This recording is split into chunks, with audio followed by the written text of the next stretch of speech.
Okay, let's talk about the college abroad experience. This can be a highly educational experience, which I recommend.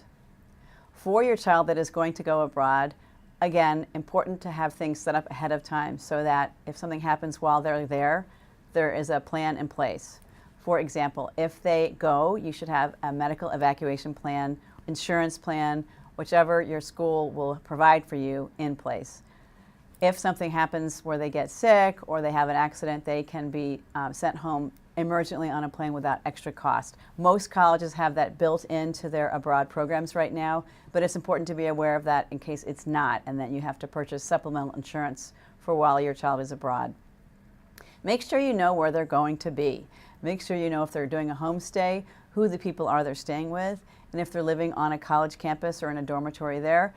Find out what's going on in terms of the food, in terms of the safety, in terms of the heat. All the things that you would think a college would have here may not be, this might not be as available while your child is overseas.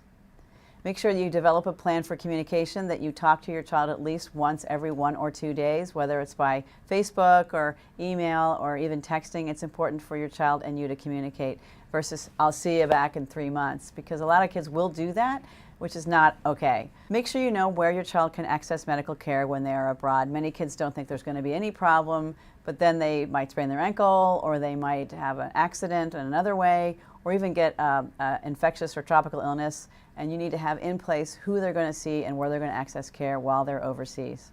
Also try to find out the curriculum that they're studying. Many children will go overseas saying they're studying one thing, but that's not really in place. If their child's at a smaller school, this might be more accessible for you as a parent, but if they're at a larger university, it might be very difficult for you to see exactly what courses they're going to study, and if those courses will count towards their graduation, will count towards their credit accumulation so that they can actually graduate on time. If you're overseas, you have to follow the rules of the country where you're going. Just because you're an American citizen doesn't mean you have complete carte blanche to do whatever you want. If there are rules overseas regarding alcohol, marijuana, or other substances, your child has to follow those rules, not the rules of this country.